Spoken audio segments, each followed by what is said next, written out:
untuk rakyat bangsa Papua dan rakyat Indonesia, dan juga untuk kawan-kawan solidaritas di manapun. Pada siang hari ini kami dari Aliansi Mahasiswa Papua Komisi Kota Bali menyikapi soal situasi HAM dan demokrasi di Papua, sehingga kami melakukan aksi demonstrasi damai. Tujuannya titik kami di depan perempatan Sudirman, namun sebelum titik kami sudah dihadang dari pihak Komunitas Bangsa Kalimantan Nusantara, dan kami sudah kembali ke titik kumpul, dan beberapa korban juga kawan-kawan yang kena lemparan. Nanti kami akan melampirkan kronologis dan bukti-bukti nanti akan kami kirim ke halaman RSS Aliansi Mahasiswa Papua. Untuk itu kami akan lanjut dengan baca pernyataan sikap.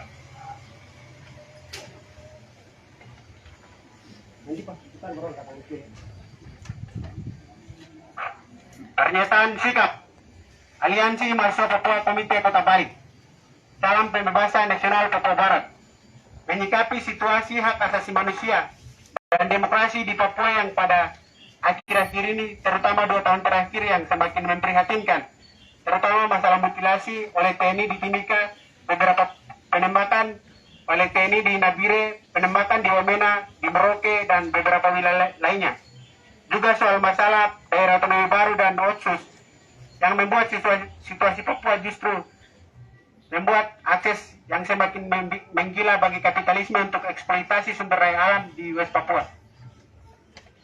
Negara Kesatuan Republik Indonesia merupakan penjajah bagi rakyat dan bangsa Papua. Hal ini dibuktikan dengan rentetan sejarah perjuangan panjang bangsa Papua melepaskan diri dari negara kolonial Belanda, tepatnya pada tanggal 1 Desember 1961. Namun secara sepihak Indonesia mengklaim dengan dalil bahwa Papua merupakan bekas jajahan Hindia Belanda, sehingga dengan itulah disahkan Tri Komando Rakyat atau Trikora 19 Desember 1961, New York Agreement 15 Agustus 1962, aneksasi 1 Mei 1963, dan penentuan pendapat rakyat 1969. Bahkan sebelum PPRA, PT Freeport sudah ditandatangani pada tanggal 7 April 1967. Dari rentetan pelanggaran hak asasi manusia HAM berat tercatat di tahun 1961 sampai dengan tahun 1998, pengiriman militer berirama pembantaian massal yang terjadi atas tanah West Papua mencapai 16 operasi. Sejak kejatuhan Orde Baru kembali menggelorakan perjuangan kemerdekaan rakyat West Papua, Megawati yang pada saat itu sebagai presiden memberikan undang-undang otonomi khusus yang menjanjikan kedaulatan bagi rakyat West Papua yang termarginalisasi, mengobati luka akibat penindasan dan mengakomodasi.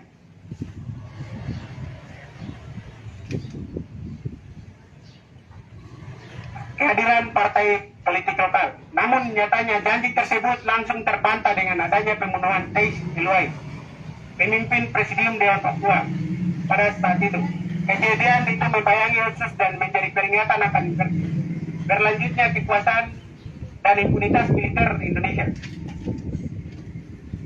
Benar saja selama 20 tahun Otsus diterapkan tanpa memprihatinkan mekanisme demokrasi yang sejati. Lembaga-lembaga pemerintah lokal menjadi sasaran campur tangan dan pengawasan pemerintah pusat untuk menjalankan akses modal kapital di tanah Papua, dan implementasinya pun lebih terfokus pada proyek-proyek pemusnahan rakyat Papua. Oleh sebab itu, pada 2020, organisasi-organisasi masyarakat sipil dan aktivis politik mengorganisasi penolakan atas evaluasi Undang-Undang Otsus dan perpanjangannya. Pada Juli 2020 terbentuklah Petisi Rakyat Papua yang dibentuk oleh 117 kelompok dan organisasi gerakan rakyat. Pada Mei 2021, PRP menyatakan telah menerima lebih dari 7.000 tanda tangan penolakan perpanjangan Otsus Jilid 2. PRP membantah klaim Jakarta yang mengatakan bahwa Otsus berhasil mensejahterakan dan mengikut sertakan orang asli Papua dalam memerintah wilayah mereka. PRP juga menunjukkan keberatan atas meningkatnya militerisasi di West Papua dan menuntut pemerintah Indonesia segera berhenti mereduksi persoalan-persoalan pokok rakyat West Papua ke dalam pembahasan dana Otsus. Terhadap proses evaluasi yang dikontrol dan para politisi Jakarta, rakyat sipil membuat penolakan dalam bentuk protes dengan aksi-aksi demonstrasi yang seringkali berujung pembubaran paksa dengan kekerasan dan penangkapan polisi dan TNI. Pada September 2020 misalnya ribuan rakyat di Yaukimo, Wamena, Dogiai, Deyai, Sorong, Merauke, Kaimana, Nabire, Manokwari, dan di seluruh tanah West Papua melakukan aksi serentak dengan tuntutan umum pokok, yaitu tolak Otsus Jilid 2, tolak pemekaran dan segera berikan referendum bagi Papua. Namun yang terjadi adalah penangkapan, pemukulan, bahkan berujung pada pembunuhan terhadap masa aksi. Keprihatinan atas tindakan keras terhadap penyampaian pendapat di muka umum yang disuarakan dalam surat bersama pelopor khusus Perserikatan Bangsa-Bangsa PBB ditanggapi pemerintah Indonesia dengan mengatakan bahwa tindakan keras terhadap demonstrasi tolak Otsus Jilid 2 dilakukan demi menghindari penyebaran COVID-19. Namun pemerintah juga mengamini tindakan itu dilakukan karena ada unsur separatisme. Karenanya pihak berwenang menggunakan pandemi sebagai dalih pembubaran aksi protes dan mempercepat pembahasan undang-undang Otsus sambil membunuh kubu yang menolak. Bukan hanya itu, Jokowi bersama Kementerian Dalam Negeri, Kemendagri, Tito Karnavian serta para antek-anteknya ikut terlibat dalam penangkapan Victor Imo serta seluruh tahanan politik lainnya di West Papua, serta ikut terlibat juga dalam pemekaran provinsi yang sebelumnya ada 2 provinsi, Papua dan Papua Barat, kini bertambah menjadi 6 provinsi, yakni Papua Barat Daya, Provinsi Papua, Provinsi Papua Barat, Provinsi Papua Selatan, dan Provinsi Papua Pegunungan. Ini sudah tentu merupakan awal kehancuran orang Papua di atas tanah sendiri. Awal di mana perampasan tanah air, udara, serta laut yang akan masif serta meloloskan kepentingan negara maju, negara imperialis untuk mengambil sumber daya alam serta membunuh rakyat Papua atas nama pembangunan dan infrastruktur. Sejak Jokowi menjadi presiden pada tahun 2014 hingga 2023, kapitalisme global, TNI Polri dan bekerja sama dalam membiarkan terus mengakumulasi lebih banyak kekuasaan dan anggaran dengan melanggengkan struktur komando teritorial yang mengizinkan akses sumber daya alam secara legal maupun ilegal. Sejak lama pemerintah pusat dan pemerintah lokal, militer dan kapital global terlibat dalam kepentingan eksploitasi di West Papua.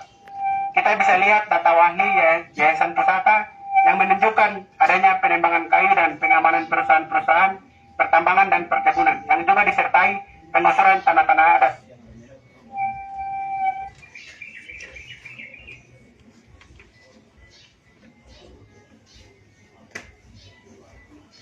Tanah-tanah adat rakyat Papua dari tanahnya.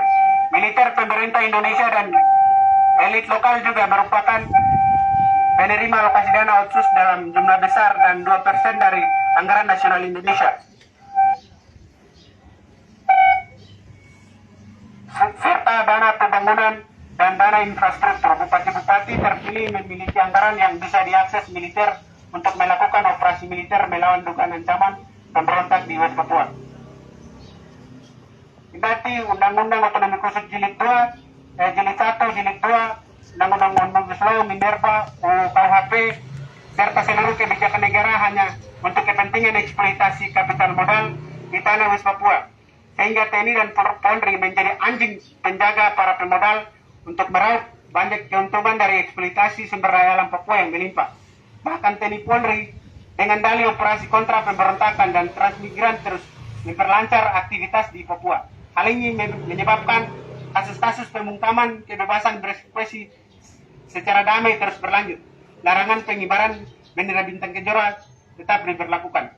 Bahkan Presiden Jokowi mengizinkan militer memperluas struktur teritorialnya dengan membangun 2 komando daerah militer baru, salah satunya di Provinsi Papua Barat dan Papua Barat.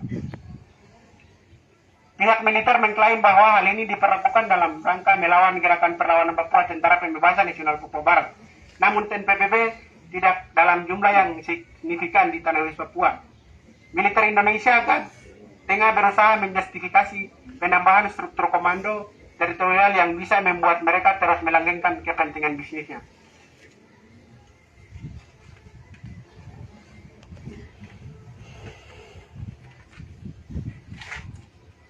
Serangkaian penjelasan di atas dapat kita simpulkan bahwa akar permasalahan yang terjadi di West Papua sejak dilakukan aneksasi hingga hari ini hanya untuk kepentingan eksploitasi sumber daya alam di Papua. Kondisi ini kemudian membuatkan praktek militerisasi yang berimbas pada maraknya pelanggaran HAM, pembunuhan di luar hukum, penangkapan, penyiksaan, pembungkaman kebebasan berpendapat, penyingkiran orang asli Papua, dan kerusakan lingkungan. Karenanya diperlukan sebuah mekanisme penyelesaian yang damai dan demokratis, yakni hak menentukan nasib sendiri. Maka dengan ini, kami Aliansi Mahasiswa Papua Komite Kota Bali menyatakan sikap politik sebagai berikut.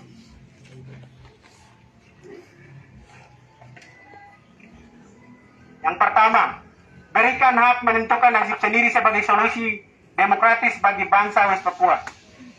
2. Cabut Undang-Undang Otonomi Khusus Jilid 2 dan hentikan rencana pembentukan daerah otonomi baru di West Papua. 3. Buka akses jurnalis asing dan nasional seluas-luasnya di West Papua. 4. Tarik militer organik dan non-organik dari West Papua.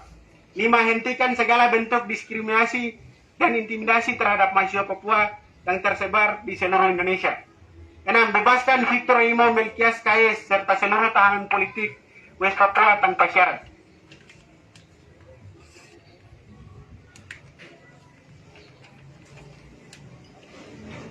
7. Tutup PT Freeport LNG BP Tangguh serta tolak operasi Blok Wabu di Intan Jaya dan PT Antam di Pegunungan Bintang. 8. Tangkap, adili, dan penjarakan jenderal-jenderal pelanggaran HAM. 9. Hentikan rasisme dan politik rasial yang dilakukan pemerintah Republik Indonesia dan TNI Polri terhadap rakyat Papua. 11. Cabut Undang-Undang Omnibus Law, Undang-Undang Minerba, Undang-Undang KUHP, serta seluruh produk Indonesia yang melanggengkan penindasan, pembunuhan, dan perampasan hak hidup rakyat Papua. 12. Indonesia stop etnosid, ekocide, dan genosid di West Papua. 13. Belanda harus bertanggung jawab untuk menuntaskan proses dekolonisasi West Papua sebagaimana pernah mereka janjikan. 14. PBB harus bertanggung jawab serta terlibat aktif secara adil dan demokratis dalam proses penentuan dan dalam proses menentukan nasib sendiri, pelurusan sejarah, dan penyelesaian pelanggaran HAM yang terjadi di West Papua. 15. Mendesak pemerintah Indonesia untuk memberikan akses seluas-luasnya kepada Komisi PBB untuk meninjau situasi HAM di West Papua secara langsung.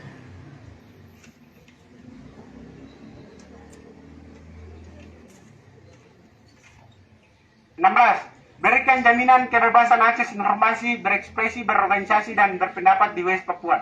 17. Mendukung pernyataan Egyanus Kogoya bahwa Indonesia segera bukan meja perundingan yang difasilitasi oleh PBB. Demikian pernyataan sikap ini kami buat. Juga kami sampaikan kepada solidaritas rakyat Indonesia dan dunia internasional untuk bersama-sama bersatu dan mengakhiri penipuan sejarah dan penderitaan di West Papua. Medan Juang, Denpasar, Bali, 1 April 2023. Papua! Mereka! Papua! Mereka! Papua! Mereka!